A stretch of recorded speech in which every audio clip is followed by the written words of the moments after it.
حجازی voice channel کے تمام سننے اور دیکھنے والوں کو خلوص بھرا سلام۔ 3 صدی عیسوی میں کوفہ میں ایک شخص نے مہدی موعود ہونے کا دعویٰ کر دیا جس کا نام ابو الطاہر تھا۔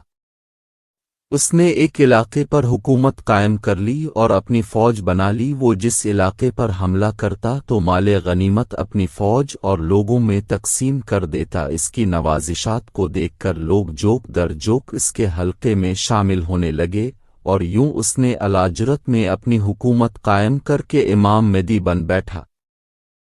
ایک روز ایک سرکردہ فرد ابن طباع البالوی ابو الطاہر کرامتی سے ملنے گیا۔ ابو الطاہر دربار لگائے بیٹھا تھا، وہاں کچھ امراء بھی تھے اور عام حاضرین کی تعداد خاصی تھی۔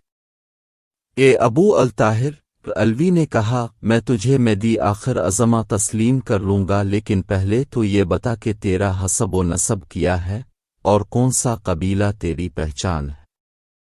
ابو الطاہر نے اپنی تلوار نیام سے کھینچی اور لہرا کر بولا، یہ ہے میرا نسب۔ پھر ایک تھیلی میں ہاتھ ڈال کر سونے کی بہت سی اشرفیاں نکال کر دربار کے حاضرین کی طرف پھینک کر بولا، اور یہ ہے میرا حسب۔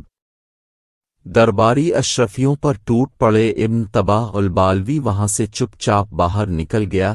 کچھ عرصے بعد رات کی تاریکی میں ہجر کا آسمان کسی آنے والے طوفان کی خبر دے رہا تھا۔ دارالہجرت کی بلند و بالا مسجد کے منبر پر ابو طاہر چمکتی آنکھوں اور خون آشام ارادوں کے ساتھ بیٹھا تھا۔ میرے کرامتو، اس کی آواز گرجی، اصل اسلام کا علم بردار وہی ہے جو کرامتی ہے، اور جو مجھے نبی نہیں مانتا وہ کافر ہے۔ فضا میں جیسے سانپ رینگنے لگے۔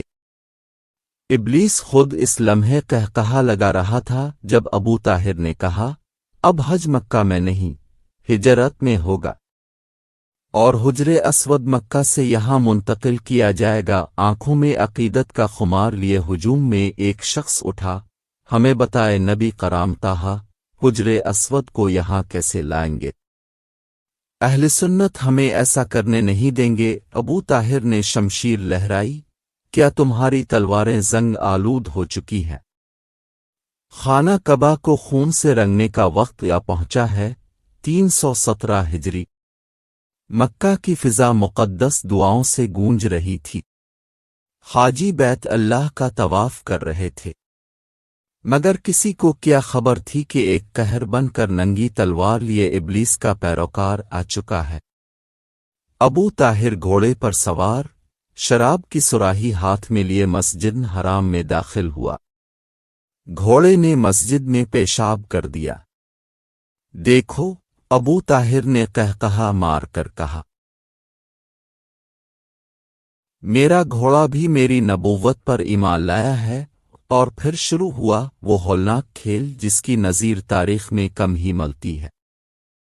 طواف کرنے والے نہتے حاجیوں پر کرامتی تلواریں برسنے لگیں۔ خون زمین پر نہیں، دیواروں پر چھینٹا گیا، محرابوں پر چھلکا، منبر پر چھلکا، اور پھر خانہ کعبہ کے سائے میں انسانیت کو کاٹا گیا۔ میں خدا ہوں، ابو طاہر چیخا، اور خدا میری ذات میں ہے۔ مگر اسی لمحے ایک نڈر حاجی آگے بڑھا، ابو طاہر کے گھوڑے کی لگام پکڑی اور چیخا، تو جھوٹا ہے۔ قرآن کی آیت کا مطلب یہ ہے کہ بیت اللہ میں داخل ہونے والے کو امن دو۔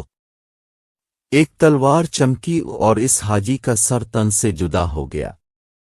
مکہ کے امیر ابو محلب نے آخری بار سمجھانے کی کوشش کی، اللہ کے غضب سے ڈر، یہ گھر تیرا نہیں، خدا کا ہے، اسے عذاب دکھاؤ۔ ابو طاہر نے کہا، اور کرامتیوں نے ابو محلب اور اس کے ساتھیوں کو موت کے گھاٹ اتار دیا۔ پھر وہ لمحہ آیا جب ابلیس خود سجدہ ریز ہوا، حجر اسود کو اکھاڑ لیا گیا اور خانہ کعبہ کے تقدس کا سینہ چاک کیا گیا۔ مگر تقدیر نے قلم رکھ دیا۔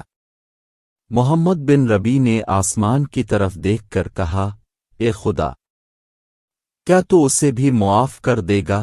پھر عجیب منظر ہوا، ایک کرامتی کعبہ پر چڑھا، وہ سر کے بل گرا اور مر گیا۔